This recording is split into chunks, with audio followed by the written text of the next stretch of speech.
Bon, c'est pas SO3, c'est SO2 ensuite. Normalement, c'est SO2, oui, voilà.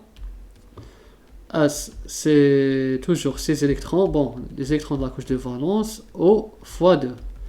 Et on aura 2 fois 6 toujours. Donc, ça donne 12. 12 et 6, ça fait 18. Le S, c'est l'atome central. O.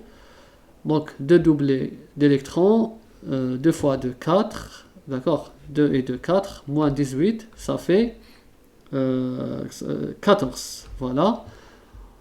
Les électrons de la couche de valence, on va les distribuer. 1, 2, 3, 4, 5, 6, 7, 8, 9, 10, 11, 12.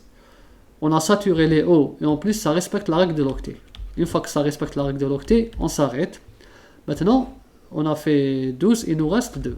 2 électrons de la couche de valence, on va les mettre sur l'atome central. Donc, on a terminé les deux, ça, on aura 0. Maintenant, déjà le O, ça respecte. Est-ce que maintenant, on va faire la couche formelle. La charge formelle du S est égale à 6 moins, bon, après rupture, 4. On aura plus 2. Il aura charge plus 2, c'est beaucoup. Le O, regardez, c'est 6, 1. Donc, le O, c'est 6, et moins 7, c'est moins 1, et là aussi, c'est moins 1. Donc, c'est beaucoup. Qu'est-ce qu'on va faire? On va minimiser. Une fois ça, et une fois, la deuxième fois, on va encore diminuer. Vous pouvez voir là, S serait comme ça.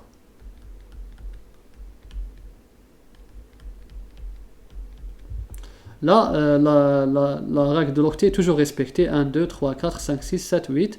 Ici, le S, il devient plus 1. Et là, c'est moins 1, comme ici. Ici, le O, regardez, 1, 2, 3, 4, 5, 6. 6 moins 6, ça donne 0.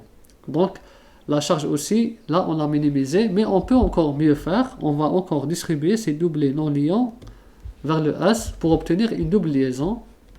On aura ça. Voilà, vous voyez. Et là, vous pouvez vérifier que la charge du soufre, elle devient, le soufre c'est 6.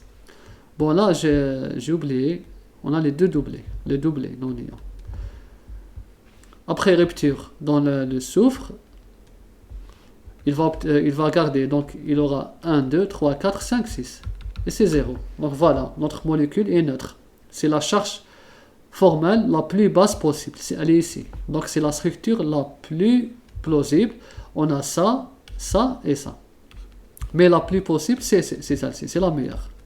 On va dire que c'est la meilleure structure selon le modèle de Lewis. Selon le modèle de Lewis. Lewis, c'est un physicien chimiste américain. C'est lui qui a établi ces lois. Plutôt ces normes. Bon, voilà, c'est le modèle de Lewis. Ce modèle. Donc voilà le SO2, il peut exister. Le SO2, c'est un gaz. Il peut exister sous cette forme, ou bien sous cette forme. Et bien sûr, c'est cette forme qui est la plus stable. Il ne faut pas oublier les doublés. C'est important. Comme ça. C'est des points. Dot, comme on dit en anglais, Lewis dot symbols. On les appelle comme ça, dot. Ça veut dire point.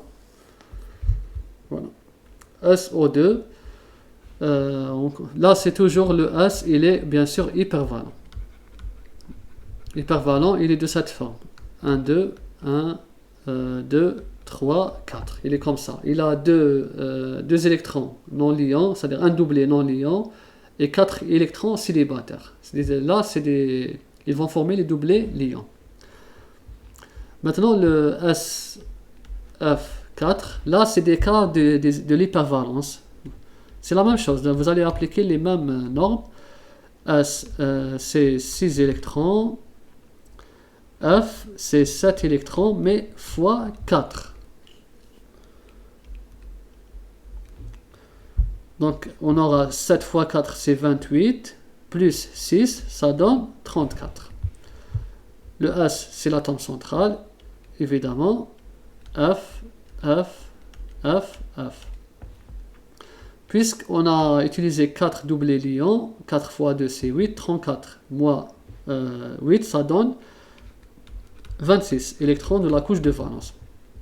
Ces 26, on va les distribuer sur les atomes terminaux d'abord. 1, 2, 3, 4, 5, 6, 7, 8, 9, 10, 11, 12, 13, 14, 15, 16, 17, 18, 19, 20, 21, 22, 23, 24. Il me reste 2 électrons de la couche de valence. Où est-ce que je vais mettre là? Dans le S, le soufre. Pourquoi? Parce que les 4, si vous voyez bien, les 4 halogènes respectent la règle de l'octet. C'est 8. 1, 2, là 6, 7, 8. Là aussi, ça respecte la règle de l'octet. Chacun respecte. Donc, on doit ajouter là. Le S ne respecte pas la règle de l'octet, car il est hypervalent. Maintenant,